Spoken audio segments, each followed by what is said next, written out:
Ladies and gentlemen, it's the Big Jiu-Jitsu Show. I'm Rob. I'm Randy. And we're brought to you by, get this, Randy, Trap and Roll Soap Company. Oh, we're back. We're back. So I did talk to James, like, hey, man, you know, he's not in the States right now. He'll be back soon. I asked him, I said, are we still good?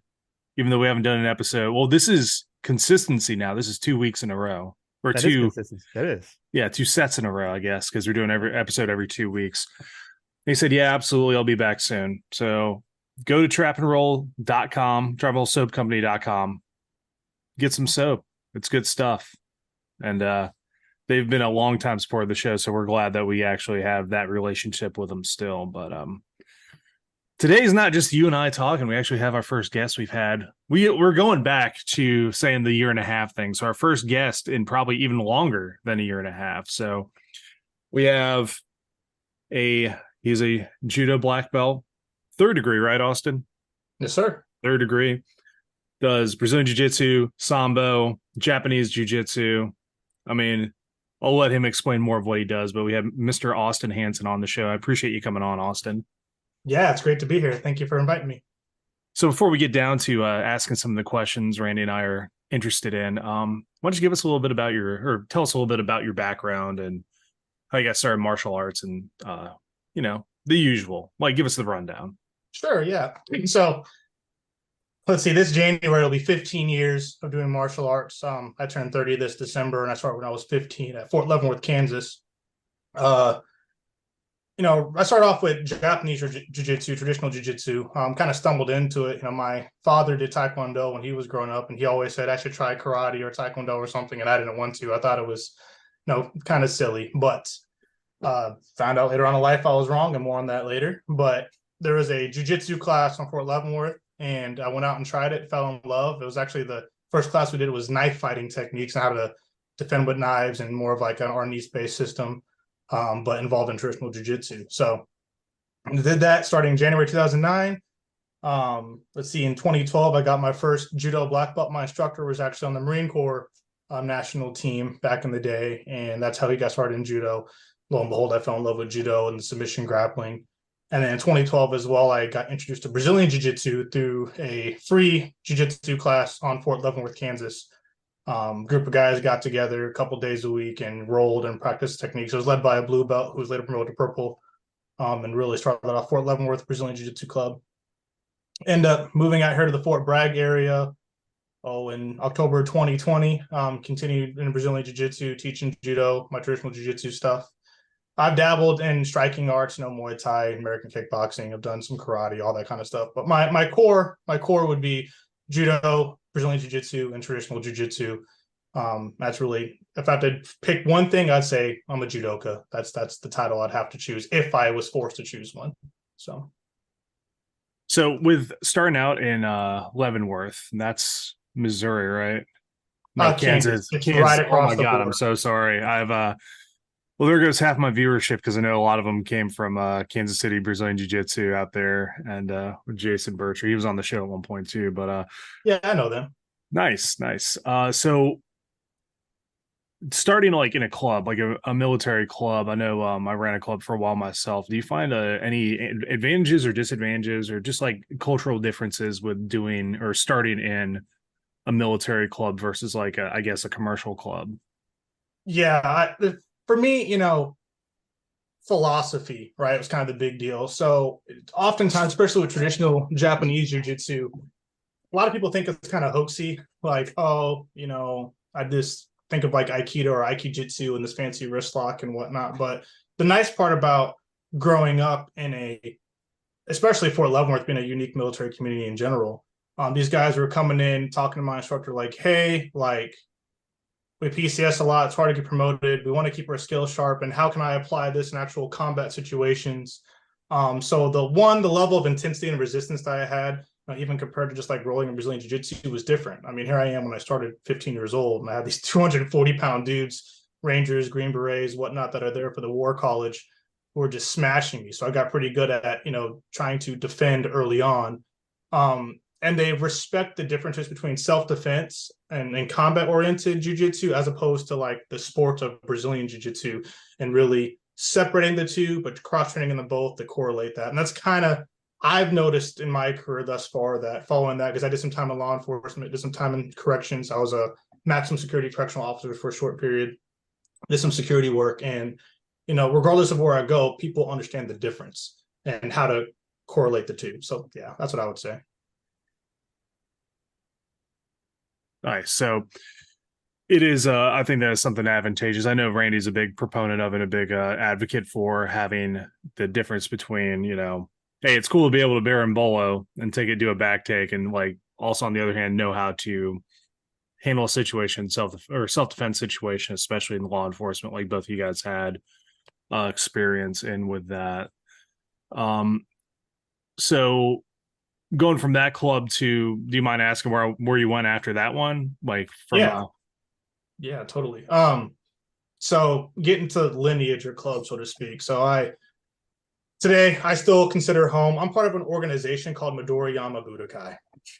And that roughly, I think that translates to some extent of Big Green Mountain School of Martial Way or something to that extent. And there's kind of two central points. There's one in Huntsville, Alabama, as well as a group in Leavenworth, Kansas. Leavenworth, Kansas is kind of the home. But my instructor, Frank Berry is his name, comes from that club in Leavenworth. And I trained with him. I would say he's been my core sensei up until the point where I moved out here in 2020. Kind of following me around your way. So I started with him in 2009, and I stayed there till about 2012, and then I went to college at Kansas State University, where I kind of did my own little grappling club free for the students. I was in ROTC for a couple of years. For various, family reasons, I ended up leaving Kansas State University, came back over to the Leavenworth, Lansing, Kansas City area, and that's where I started working in security, then corrections, and then law enforcement. But during that time period, I wasn't really training heavily underneath one person because I was going to training for security work, and then I had to go through the correctional program to become a certified correctional officer in Kansas, and then I got into law enforcement, so I did the defensive tactics training and whatnot there as well as in-house. But I still, when I could, would just go the short distance up the road to Fort Leavenworth and work with my instructor there,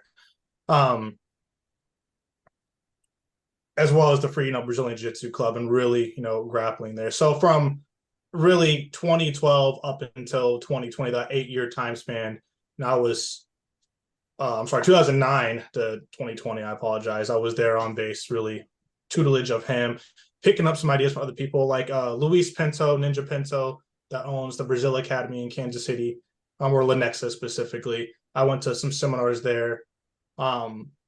Let's see, there's a school called Sagasi Family Martial Arts that's there in Leavenworth as well, and they fall underneath the MYB umbrella, if you will. There's a guy named Jeb Charles, actually Bellator fighter. I think he has like a 14-2 overall record. I can't remember what specifically he was in Bellator. He has a brown belt in American Jiu-Jitsu, so he really took me quite a few leagues higher in my grappling journey on the ground, my Newas or Brazilian Jiu-Jitsu specifically. And props to him. And also helped me with my MMA, working on MMA and kickboxing and incorporating that with my grappling. I did, the combatives course as well for the military. I've done lines. I did the lines. I didn't get certified because if anyone even remembers the lines program, but I got to do that, which was awesome. And then I got my blue belt in Brazilian Jiu-Jitsu through Milton Bastos here at Aries Brazilian Jiu-Jitsu here in Sanford back in 2021, September 2021. So I'm over the 2-year mark now. But yeah, that's the timeline of where I was at, kind of who I was with. Just like a lot of the military guys, when I was out on assignments or deployments or whatever, I just trained where I could. If people were doing kickboxing, okay, I did kickboxing. If they could grapple, okay, I did grappling. And the nice thing about the MYB is when I came back home and paid a visit, as long as I could show the evidence and articulate what I had done, I could still kind of remain on the timeline of promotion. But it wasn't just like, oh, here's your belt. Like, obviously, like, all right, hey, you said you did some stuff. Let's fight. I'm like, okay, and then we throw hands or we grapple or whatever. And it's like, okay, yeah, we can see that you've improved in skill over time.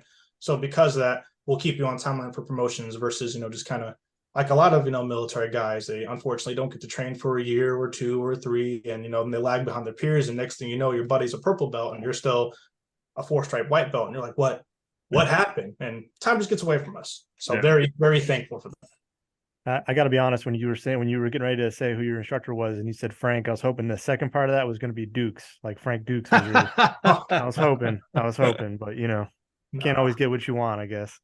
Uh, no, I definitely what Rob was saying is true. I think about it very similar to you in regards to having a well-rounded game, but making sure that you also keep it real when you need to keep it real.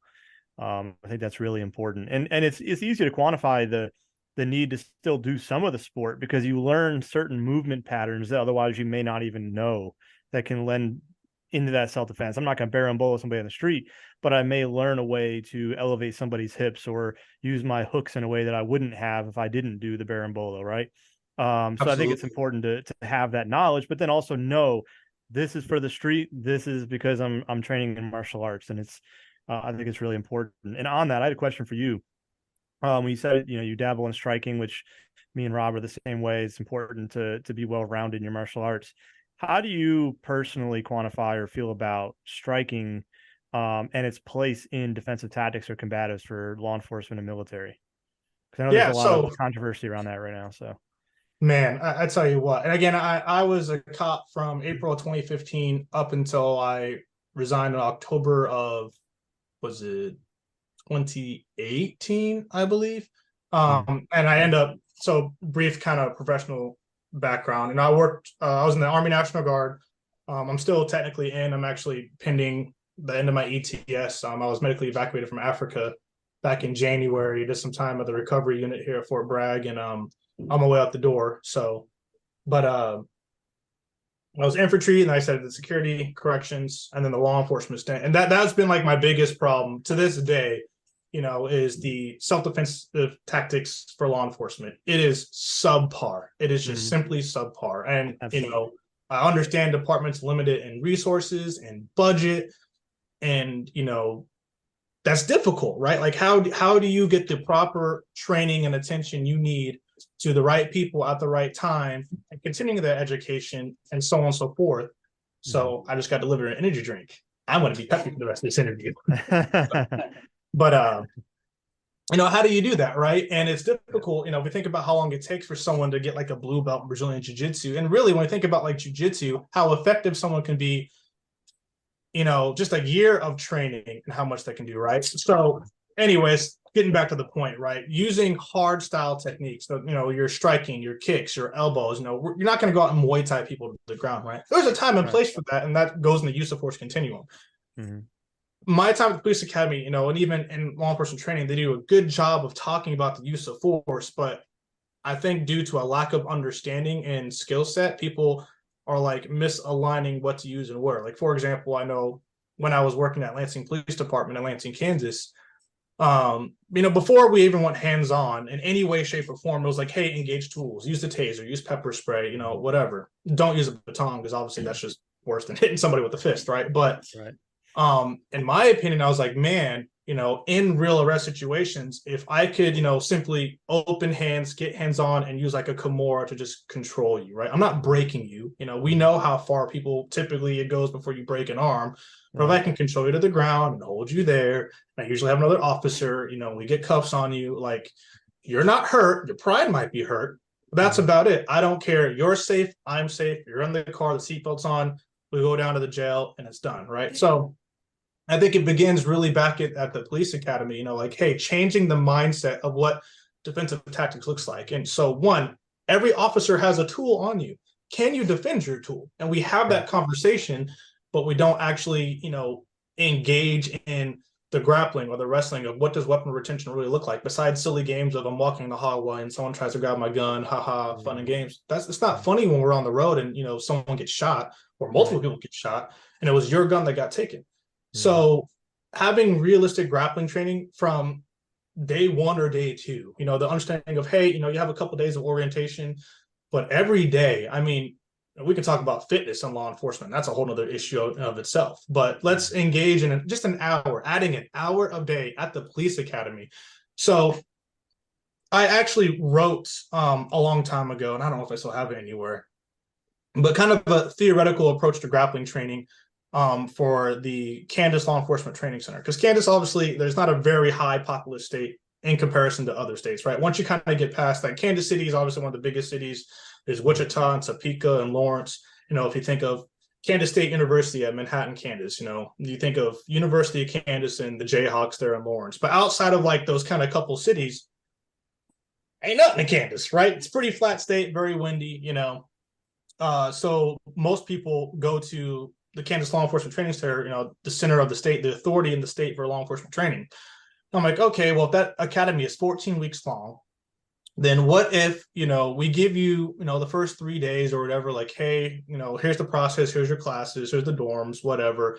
And then from that point forward, we're just going to add one. You get up a little bit earlier, we're going to add this grappling training program over the course of 14 weeks. Now, if we take away, let's say, a week for EVOC, Emergency Vehicle Operators course, because you want to be mentally focused for that, right? And like, okay, then you take away the week for range, because we don't want you to be tired or gripper tired or whatever when we're employing weapon systems, as well as, okay, maybe, before finals, we want to take a little bit of time to chill as well. I mean, if we're talking 14 weeks, you take away 4 weeks, that's still 10 weeks. If you had an hour a day, 5 days a week over 10 weeks, you can get a pretty strong baseline of grappling, at a fundamental level on the things that matter, right? Because again, I don't care if you're a competitive jiu-jitsu athlete. I don't care if they're going to be the next national judo champion. I care about none of that. What I care about is, can you use good, solid, basic foundational techniques to conduct arrest or, in the use of force control before I even need to engage weapons? And if I need to engage weapons, when is that? Just like when we grapple, like, okay, it's not just can I do an arm bar when I'm doing competitive jiu-jitsu, it's when do I employ that arm bar? I'm not, just going to jump up and do it, right? So same concept applies when we're talking about law enforcement. When do I use my open hand techniques to gain control over, a perpetrator? That's the game. And it needs to start way, way, way, way sooner, because, well, we see why. It doesn't even really be talked about much, because look at modern society, and not just here, but look at the rest of the world, right? Now with the internet and looking at, the concept of police brutality in other nations and whatnot, because we talk about it being an American issue, and then we're like, oh, well, in this country, they can just do that. But does that make it okay? And not that we're the world police. That's not what I'm saying by any means. I'm just saying, I don't think anybody likes the idea of, Officer Joe Blow can walk up and just cap you right in the street. That's not kosher. That's not cool. Nobody wants that. So how do we improve that mindset, regardless of, situation? Those are my long-winded opinions, though. No, I agree with everything you said. I think that's, and I think it's ironic whenever you talk to people in the martial arts community that have been around for a while, whether they had military experience, law enforcement experience, or what. Most of the time you talk to anybody with, an extensive martial arts background or competitive fighting background, they say the same stuff. And there's a reason, because it's true. It's real. It's real life. And I said the same thing for a long time, that there should be elements of defensive tactics in just about every single day in the police academy. I would almost rather see it to where they get rid of the, a lot of academies, including here, they do like a 2-week stretch, whereas it's 2-week block of defensive tactics, just like you get a 2-week block of defensive driving, just like you get a 2-week block of firearms. To me, when you look at the PT that most police academies get on a daily basis, it's a joke. Oh, man. And so why not integrate some circuits or some drills that are defensive tactics based into what you're calling your PT session, and then actually work on things like building functional strength, building some mobility in there, doing things like sprints instead of long distance runs, because in reality, in law enforcement, you're not going to run 3 miles after a perp. You're going to be done way before that.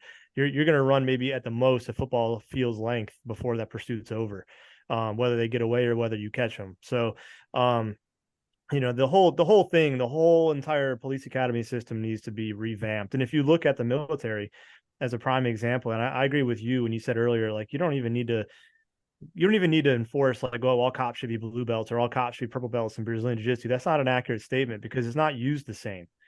It needs to be specifically built for law enforcement, just like the military has their system specifically built for military, right?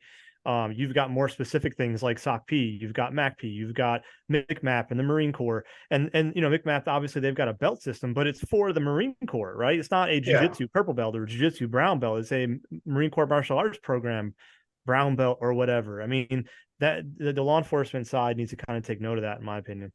Well, I'd love to chime in for a second, if that's okay, on that with the military specifically. The military does a better job than law enforcement of like focusing on military things.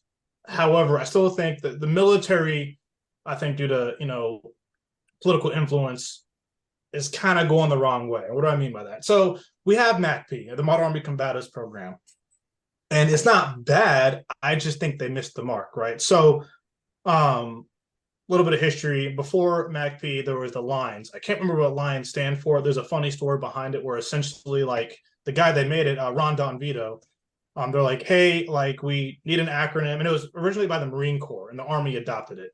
And he ended up basically just like writing lines because everyone stands in a line, and like, well, it needs to stand for something. And he took 10 minutes and then called him back and was like, this is going to be the name of it. And ta-da, now we have lines. His son, Michael Don Vito, actually owns and runs Martial Arts of North Carolina in Fayetteville, nearby. So if you want to pay him a visit, I'm going to go to a seminar of his on the 18th, actually. That system I thought was so much better for the military. Is why, besides the MPs, okay, who is really worried about the use of force continuum to the extent law enforcement is in war? I mean, again, as an infantryman, if I'm out here conducting battle drill 1 alpha, like I'm not worried about, anything less than lethal force up until we've cleared, our objective. We've done the limit of advance. I'm coming back and then I'm taking any detainees I need to, and then we have detainee actions. But that's it. And even then, if somebody, wants to mess around and find out and use lethal force when I'm done clearing and, they have a grenade or they pull a gun, I'm still shooting you, right? Like when we get to that lethal mindset, that's a mindset that is different than sport. It's different than law enforcement. It's his thing. Ron Don Vito made the comment of, he's like, hey, like, for all the cops that call themselves, not cops, all the soldiers that call themselves sheepdogs, and all the cops that call themselves punishers, that's messed up. That's wrong. It's not a law enforcement's job to punish, right? We say serve and protect, all right? We have that use force continuum. I should be able to detain you and arrest you, and then, we be tried by a jury of our peers and so on and so forth, right? Whereas as a soldier, I don't care about any of that. I'm not trying nothing. The only thing I'm trying is this 5.56 round through your chest. Sorry. That's the job, right? So anyways, I think our MACP system has focused a little bit too much on that sporting aspect of it. I mean, in level 1, you learn some moves and we're drilling, but again, if I'm on the ground trying to pull an armbar or a Kimura or whatever, no, my whole focus should be like, hey, I'm getting distance. I'm employing my weapon system, M4, the M9, that new, what is it, the M17 or whatever it is, whatever weapon system I have. And oh, by the way, I have a group of guys. Even if I'm an operator, I'm not going in by myself. I have a team of some sort, right? No one killed Osama bin Laden by himself.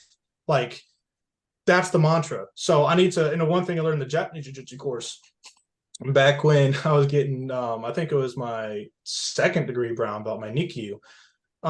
As for demonstration purposes, we simulated like a correctional environment, and I was like a angry inmate, and one guy had to come in and get me. And, we wrestled for maybe 10 seconds. And then my instructor was like, and here come the other correctional officers. And then the other 2 guys ran in and they pinned me down in like 2 seconds, right? So here's this teen acting crazy. 3, soldiers come in and hold me down. And my instructor was like, hey, everybody, that's good jujitsu. 3 guys able to hold down 1 guy. That's good jujitsu. We tend to think of it as this mano-a-mano battle, on a mat. But and the reality is that's not what combat is like. It's chaos, and there's a lot of explosions, and you're trying to eliminate threats quickly and determine new threats and who's not a threat, and so on and so forth. So I think the military needs to kind of relook at their combative system and get back to the focus of speed, aggression, lethality. And again, we're not wrestling on the ground. Now it's great for camaraderie. Don't get me wrong. I mean, watching the various cups, at Fort Benning or Fort Bragg, or that's cool. I'm not knocking that. I'm just saying, as an enterprise, we need to get back to, hey, who are we? What is our job? Because I guarantee you, if World War III were to pop off in the Middle East right now, like, MACP is great, but I don't think the Spetsnaz really care about our MACP. You know what I mean? That's what I'm concerned about. No, I agree with that. And I think that even if you look at self-defense classes at your standard Jiu-Jitsu academy, or what some organizations, I'll call them out, whatever, I don't fucking care, Great Survival Tactics and some others are teaching, I like GST. I have a GST level 1 and 2 cert, and there are materials in there that I bring into my classes for law enforcement because I have to pull from a vetted source in order to have it in my lesson plan. It can't come from me. doing martial arts your whole life, being a black belt and being an instructor for law enforcement for 14 years isn't enough to be considered an expert when you look at the state for some reason, but whatever. GST, they got the Gracie moniker. They can kind of push what they want. And I always caution my students against exactly what you mentioned, the example you gave specifically of like, I'm not gonna encourage you if you're on top and you're a police officer, you're on mount on a violent suspect, and he makes that typical mistake of trying to bench press you off. I'm not going to tell you to spin for an armbar and fall back, because that Murphy's Law is going to kick in the chaos of combat. He's going to bridge. He's going to come up. He's going to up on top of you. Now you're getting your face pounded in from guard or whatever position you end up in. No, we're gonna swim, get inside position, get low and heavy, and maintain control until we can get him into a cuffing position or the situation escalates, and we got to change our force. So I definitely agree with that. I can see your point on that, and I definitely don't disagree. I just think that the format of like their approach to training in terms of the structure of the program is better than what a lot of law enforcement is doing right now, in the sense that they have levels like MACP, level 1, level 2. They got SOC P1. They got these different things that, like, because I went to SOC P and took that back to my SWAT team when I was a team leader on my SWAT team, and taught them some of those things from the team dynamic. Because like you said, that's more conducive with what you're going to be dealing with in a SWAT environment. You're not going to be entering a structure by yourself ever. So you just need to be able to hold your own for a few seconds until you can get support in place. And so it's important for people to train like that. And if you just train sport jiu-jitsu or wrestling or whatever, and then you try to just black and white apply that in its entirety to that dynamic of making entry into a structure, you've got your team with you, you collapse your sectors, and then you take this guy against the wall, you put him on the ground, you climb in and mount. That's not going to help you in that situation. You're going to be taking an operator out of the equation that needs to be worried about other things. So I definitely agree with that. So you also, Rob mentioned you train in Sambo a little bit. Did you train in Sambo as well? So tell me more about that, because I've never really had a lot of experience with Sambo, so I'm curious about that. Oh man, you got to come by sometime and check it out. It's awesome. So formally, I don't have a very long background, right? I mean, we're talking, okay, it's November 5th. Back in, well, actually, I got a certificate up on my wall right here. So July 22nd, we had a Sambo seminar by Benjamin Rothrock. His nickname is the Grizzly, and that name does not do this man justice. He's a monster. He will outbox you. He will slam you. He will choke you. He's a black belt in Judo, Japanese Jiu-Jitsu, Brazilian Jiu-Jitsu.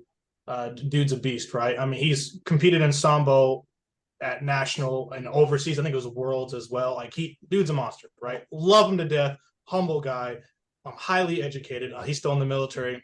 Great guy to talk to. But he actually hit me up on Belt Checker and wanted to come on the show, by the way. So, okay. I can't recommend him enough, man. Yes.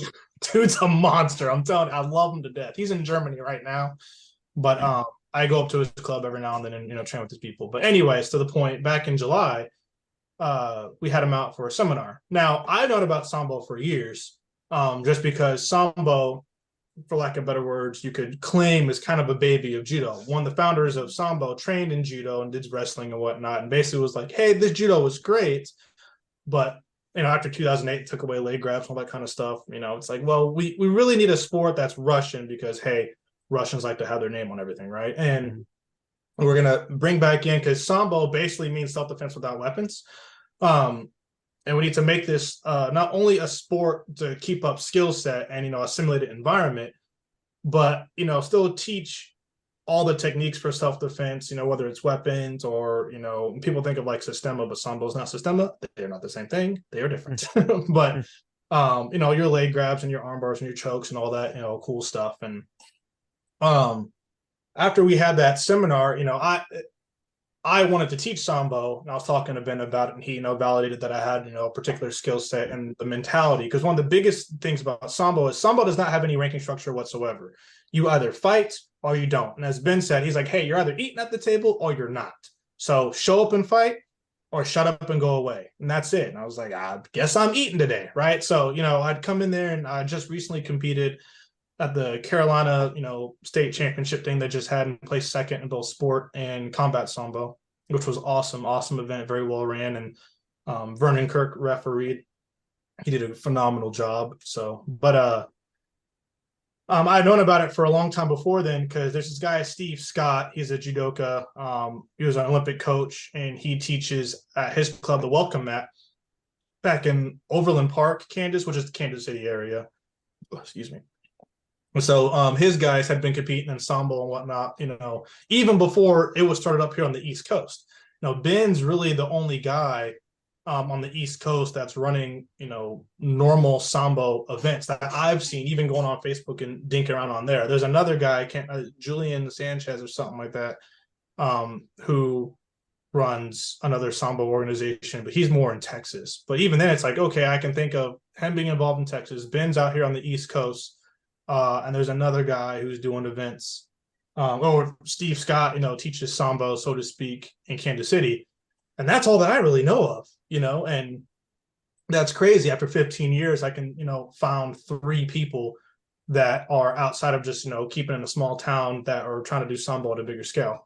And the cool thing about sambo is there is no really training sambo, right? Any jiu-jitsu person, any wrestler, any judo can go and compete in sambo. And I think that's great because it's humbling. Just like people think about MMA as one of the perfect battlegrounds of testing your trade, your craft, whatever. Sambo will expose you real quick on if you're really good or not.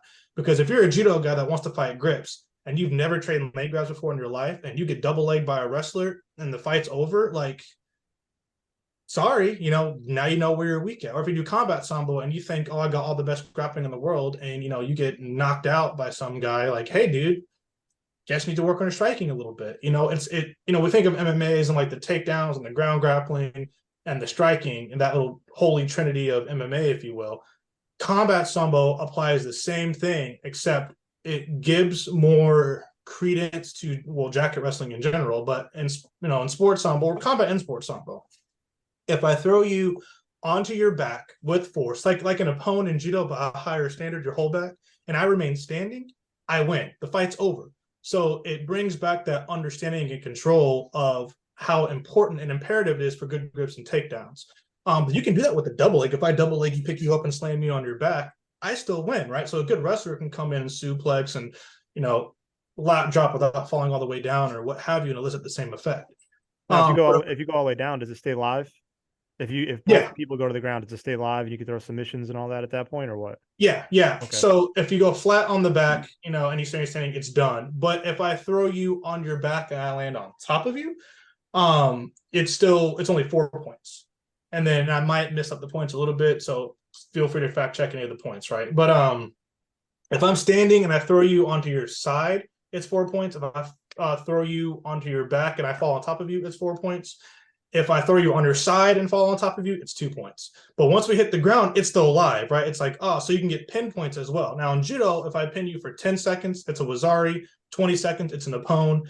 And it's, the opponent's the goal, right? And sambo, you get for 10 seconds, it's 2 points. And then for 20 seconds, it's 4 points.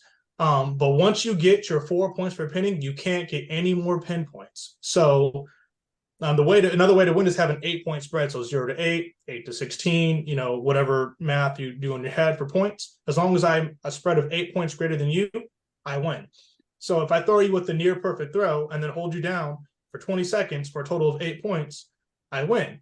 But, if you break away or escape, you don't get any points for escaping. I mean, you just need to escape or you lose, right? It's inherent that you escape. But you can attack with arm locks and leg locks in sports sambo.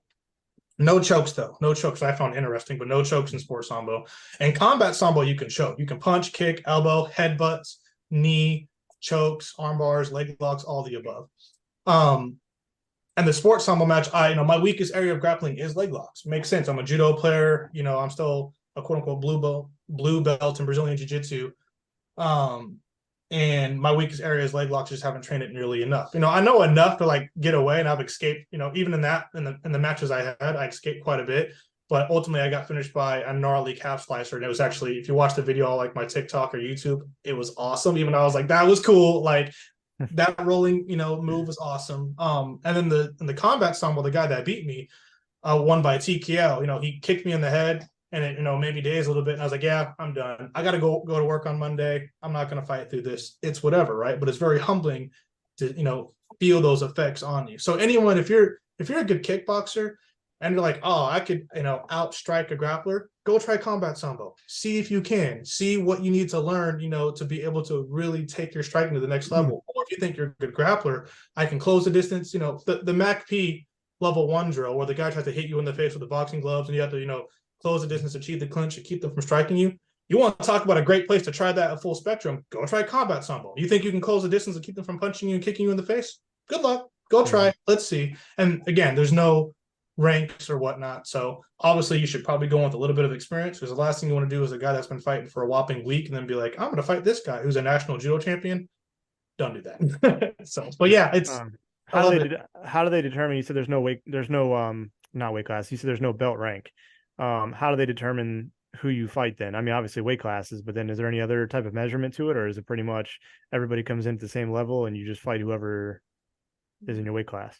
That's it. I mean, it's just weight classes. You come in at weight class and sign the waiver. That's it.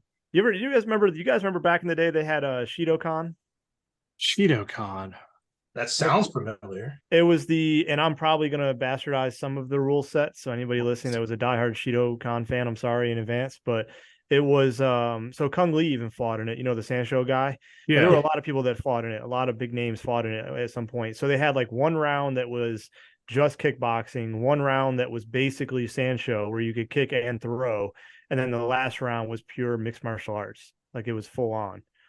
So you could win the fight in any one of those 3 rounds or go through the whole gamut and then go to a scorecard. And they actually wore gis for, I think, the first 2 rounds, if I remember correctly. That's cool.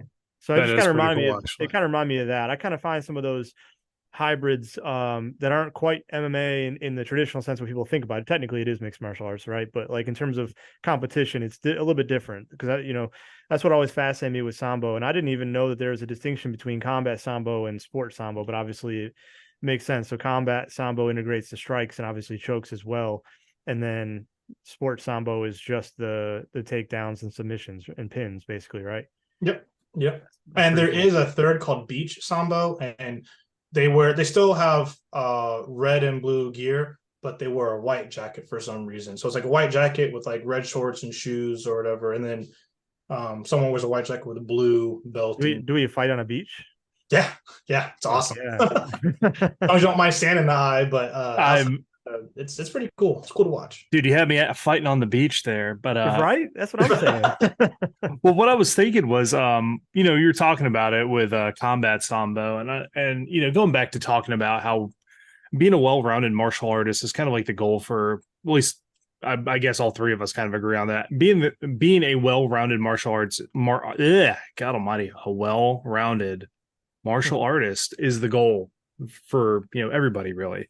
Yeah. So I think, we talk about MMA being kind of like one of the ultimate testing grounds, but when people think of that, they're like, oh, dude, there's like at least a 6-week training camp involved. And, there's a real like scary possibility I could get knocked out and injured and all this other stuff. But yet now we have another avenue, I guess people can use, combat sambo, to really do that. I'm not saying like not train for it, but I'm saying is like maybe not as much like, hey, you are fighting this guy or a lady or whatever, you have to prepare, you are expected to show up. You can go do one of these tournaments, get somewhat of the same experience, and then I'd say maybe a less stressful environment for people to really, like you said, test themselves, see how their striking holds up against grapplers, see how their grappling holds up against strikers, and really get that I wonder where the holes in my game are experience.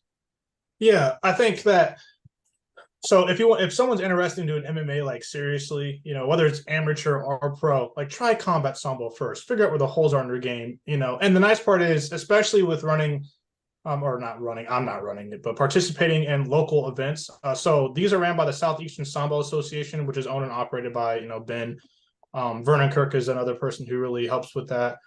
Ben's wife Jennifer is involved, and there's a guy named a Ukrainian man named Leo, who has the best accent in the world. He's part of it as well. But, they're really doing something great here on this East Coast, hosting these local events and running them, on their own time, right? And I'm trying to help them out and get involved where I can and, boost the name and work on it. But because I believe in grassroots level stuff, right? Like, how do you know how good you are unless you test yourself. And one of the things that judo is just screwing up on is having this limited, and that gets me on, I can get me on a whole rant about national governing bodies, but that's a whole other conversation about limiting the line of, where you can compete. If you qualify for these events, or do you have the money to go to these events, or can you travel? Like, there's not a lot of local stuff. What these guys are doing is providing all kinds of local fights. I mean, we're talking 3 hours away. I got a flyer December 2nd, December 2nd of this year in Vinton, Virginia. They're going to have the Virginia Sambo open, and anyone can go and try test their might, right? And it's free for women. Okay, and what? Look at the numbers right now. It's $60 for one division, $70 for two. So like, I paid $70 and did sport and combat sambo, and I had a minimum of 3 fights in each. So 6 fights, $70, 2 different sports, 2 different medals. Women compete for free. Kids can compete in sports sambo. Kids can't do combat sambo, but they can do sports sambo. And the as long as a good referee is refereeing, because there's not as much like ground and pound as there is in MMA. I mean, really, we get to the point because it's local. Once you stop defending, like, we're going to call the fight, right? And even in my case, the guy kicked me in the head. I'm like, hey, I'm a little dizzy. I'm going to call today because I got to go to work on Monday. I have a desk job like everyone else does.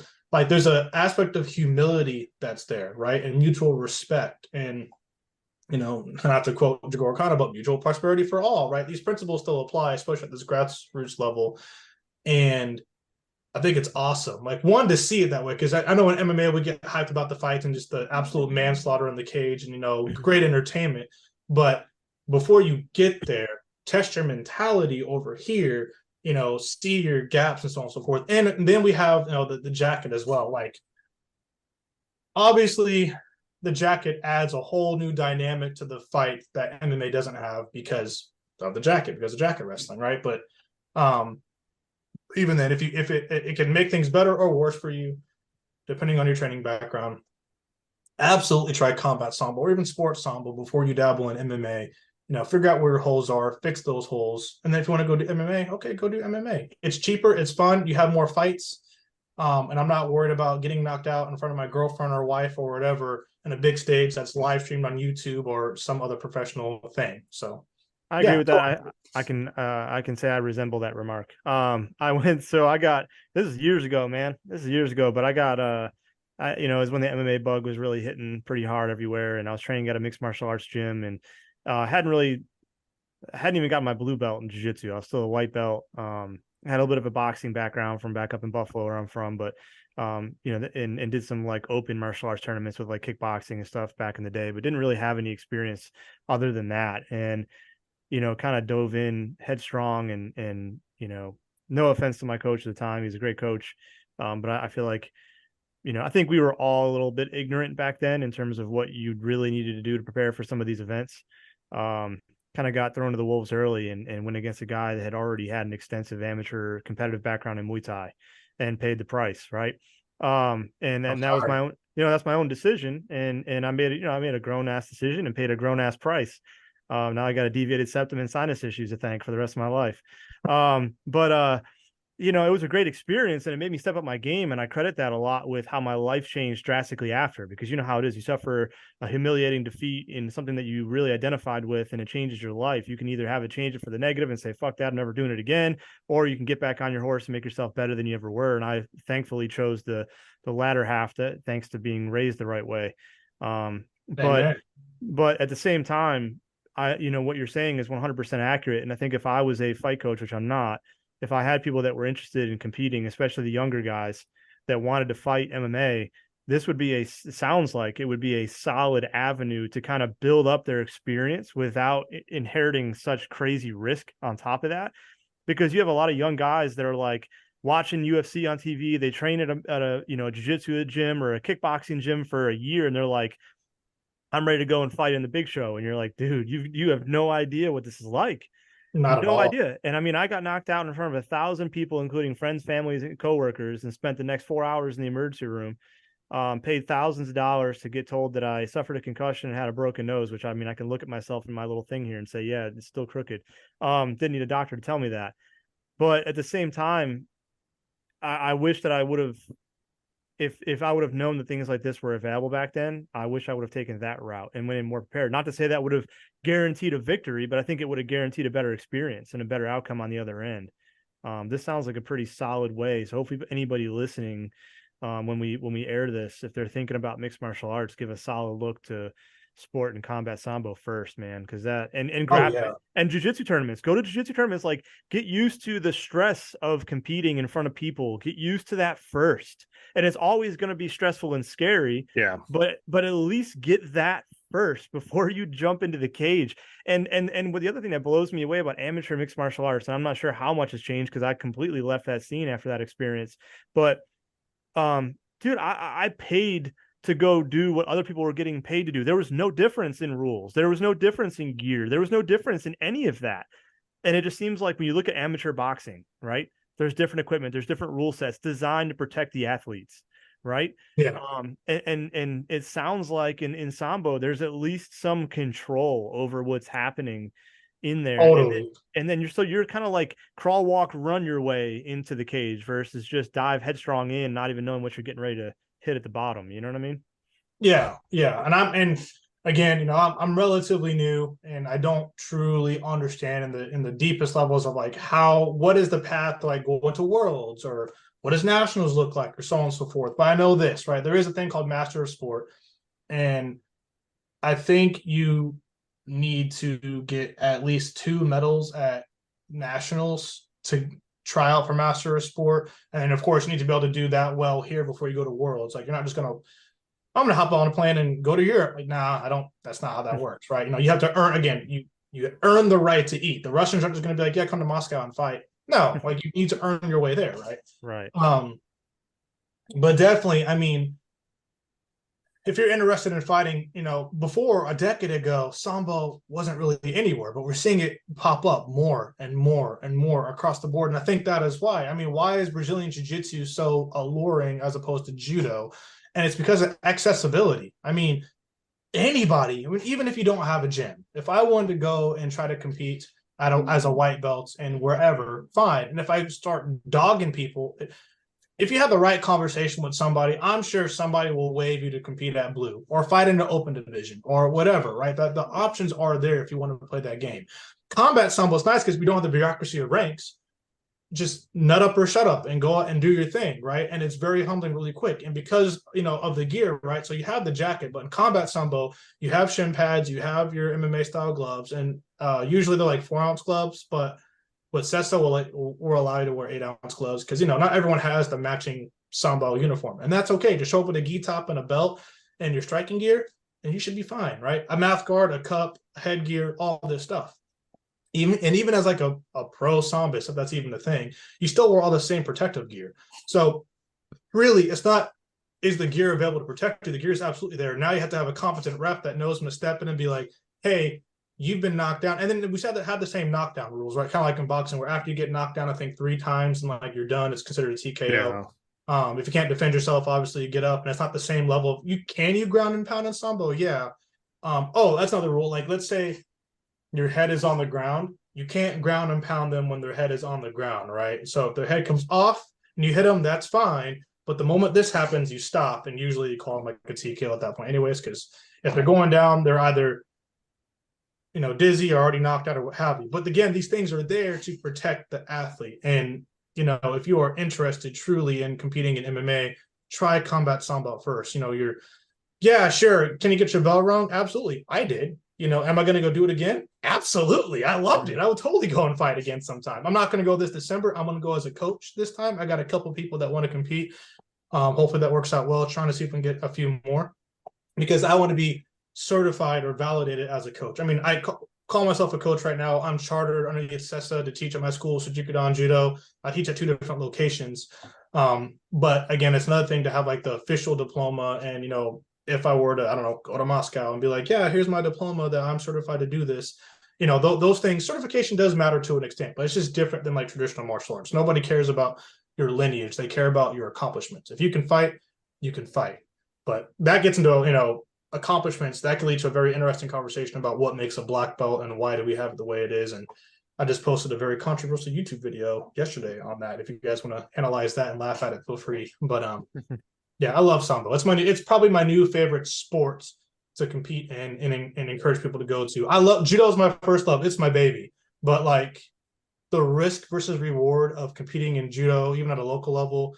For the young man's game, it's great. For anyone that has military injuries, or if you're 30 plus, like maybe stick to jiu-jitsu competition, because getting slammed on the back of your head sucks. Don't ask me how I know, just know that I know. So Well, speaking of YouTube video and things you post up, where can everybody find you on social media, things of that nature? absolutely. So Shijuku Dan Judo, Shijuku means maturity. So Seijuku, that's the word, Shijuku. Dan as in your black belt, Dan, and Judo, Shijuku Dan Judo. If you Google that, you'll find I have a website, shijukudanjudo.com. I have a Facebook, I have a TikTok, I have a YouTube, and I have an Instagram. I am on Twitter and Threads as well. I'm basically everywhere. I post a lot. I am one guy. I work a full-time job. I'm a single dad of 2 toddlers, so my time is limited, but I try the best I can to post at least a few times a week. I love it if people were to go on there, and I'm most busy on Instagram, Facebook, and TikTok. So check out my small video content. Hopefully you learn something interesting. I do equal parts ranting and raving, as well as technical demonstrations, new ways to warm up, all sorts of stuff. But and then of course they can follow me on Facebook at my name, Austin Hansen, or Austin Bates Hansen. Public profile. Feel free to log and follow me there. And yeah, that's what I do. Well, Austin, I do appreciate you coming on, especially on the weekend during football season. I know we were talking about that before the show started. So thanks once again. I'm actually really interested, hopefully, to try out some combat sambo, kind of scratch the itch. MMA was fun and all. The stress on the family, maybe not so much after that, but get back out there and try it out. Absolutely. And do you say you're local? Do you say you're local? You said Sanford. Is that a different, not Sanford? Is it in Sanford, North Carolina, or Sanford? North Carolina. Yeah. Okay. So I teach in Lillington, North Carolina, as well as Sanford, North Carolina. So I do not have my own brick and mortar business.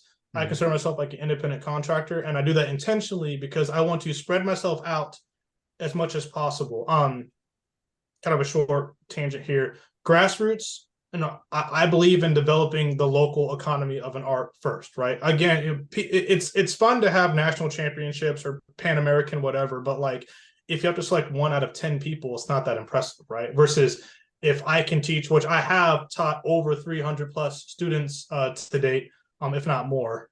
I'm proud of that, and I love that, and I want to spread what I teach to as many people as I can. So, avoiding the bureaucracy of rival schools and all that nonsense, right? I'm like, hey, I'll go over here and teach a seminar there, or I'll attend someone else's seminar and network there. There's a guy, Caller Krebs, with Gracie Raleigh. Just met up with him and went to his no-gi judo, and great guy, humble guy. Gave a great seminar. Him and I competed against each other at a local judo tournament. That all those videos are on my YouTube and stuff as well, if you guys want to take a gander. But that's what I'm doing, right? I teach different schools. I go all over the place. Even if somebody wants me to go to a different state, for a little bit and give them a seminar on all sorts of stuff like that. That's what I feel like my purpose is here in the martial arts community. I consider myself a martial artist. I'm not, if I have to claim a name, I'll say judoka, but whether it's striking, grappling, wrestling, gi, no gi, weapons, no weapons, I don't care. Like, please pick my brain. No, let's get to it. Let's help build you. Shijuku means maturity. I stand by that. That's my mission. That's my vision. And yeah, the more local, the better. But I'll go to any small town dojo, USA or abroad, and help them out as best as I can. Nice. Awesome. Like I said, Austin, I do appreciate you coming on, and I'm excited to get this episode out there. Like I said, get some combat sambo experience, and it's gonna be good, man. Thank you. Absolutely. Hey, thank you for having me. It's been a pleasure. Anytime. So, ladies and gentlemen, this has been another episode of the Big Jiu-Jitsu Show, sponsored by Trap and Roll Soap Company. I'm Rob. I'm Randy. We'll catch you guys next time.